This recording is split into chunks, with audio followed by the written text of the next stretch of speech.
2001ರ ಜನಗಣತಿಯ ಆಧಾರದಲ್ಲಿ ಚುನಾವಣೆ ನಡೆಸಿದ್ರೆ ಸಾಮಾಜಿಕ ನ್ಯಾಯ ಪಾಲನೆಯಾಗಲ್ಲ ಅಂತ ಕೆಪಿಸಿಸಿ ಅಧ್ಯಕ್ಷ ಡಾಕ್ಟರ್ ಜಿ ಪರಮೇಶ್ವರ್ ಹೇಳಿದ್ದಾರೆ.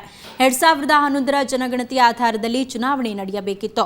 ಚುನಾವಣೆ ದಿನಾಂಕ ಘೋಷಿಸಿರುವ ಆಯೋಗದ ಕ್ರಮ ಕಾನೂನಾತ್ಮಕವಾಗಿ ಸರಿಯಾಗಿದ್ರೂ ಸರ್ಕಾರದ ಸಹಮತ ಪಡೆಯಬೇಕಿತ್ತು ಅಂತ ಪರಮೇಶ್ವರ್ ಅಭಿಪ್ರಾಯಪಟ್ಟಿದ್ದಾರೆ.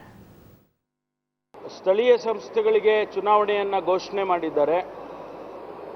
ಮಾರ್ಚ್ 7ನೇ ತಾರೀಕು ಏನು ಚುನಾವಣೆಯನ್ನು ಘೋಷಣೆ ಮಾಡಿದ್ದಾರೆ,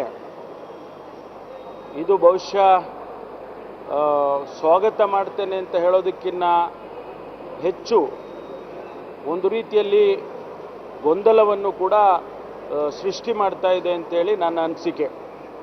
ಕಾನೂನಿನ ಚೌಕಟ್ಟಿನಲ್ಲಿ ಎಲ್ಲವೂ ಕೂಡ ಸರಿಯಾಗಿರ್ಬೋದು, ಆದರೆ ಮೇ ತಿಂಗಳಲ್ಲಿ ವಿಧಾನಸಭೆಗೆ ಚುನಾವಣೆಯನ್ನು ಇಟ್ಟುಕೊಂಡು ಅದರ ಹಿನ್ನೆಲೆಯಲ್ಲಿ ಒಂದು ರೀತಿಯ ಪ್ರೀಫೈನಲ್ ಥರ ಈ ಚುನಾವಣೆಯನ್ನು ಮಾಡ್ತಕ್ಕಂಥದ್ದು ಎಷ್ಟು ಸಾಧು ಅನ್ನೋದನ್ನು ನಾವು ಯೋಚನೆ ಮಾಡಬೇಕಾಗ್ತದೆ.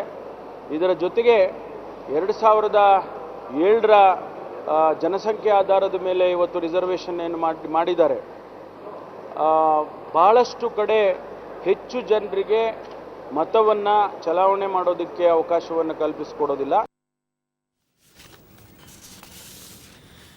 ಒಟ್ಟಾರೆ ಸಾಕಷ್ಟು ಸರ್ಕಾರ ಸ್ಥಳೀಯ ಸಂಸ್ಥೆಗಳ ಚುನಾವಣೆಗೆ ತಡೆಯೊಡ್ಡೋದಕ್ಕೆ ಪ್ರಯತ್ನ ಪಟ್ಟರೂ ಕೂಡ ಸ್ಥಳೀಯ ಸಂಸ್ಥೆಗಳ ಚುನಾವಣೆಗೆ ದಿನಾಂಕ ನಿಗದಿಯಾಗಿದ್ದು ಮಾರ್ಚ್ 7ಕ್ಕೆ ಚುನಾವಣೆ ನಡೀತಾ ಇದೆ. ಮಾರ್ಚ್ 11ಕ್ಕೆ ಚುನಾವಣಾ ಮತಗಟ್ಟೆಗಳ ಮತ ಎಣಿಕೆ ನಡೆಯುತ್ತೆ.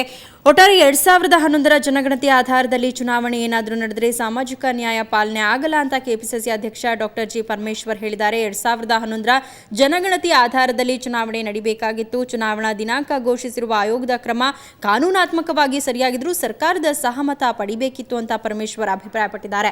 ಒಟ್ಟಾರೆ ಸ್ಥಳೀಯ ಸಂಸ್ಥೆಗಳ ಚುನಾವಣೆ ಮಾರ್ಚ್ 7ಕ್ಕೆ ನಡೀತಾ ಇದ್ದು ನಾಳೆಯಿಂದಲೇ ನೀತಿ ಸಂಹಿತೆ ಜಾರಿಯಾಗಲಿದೆ.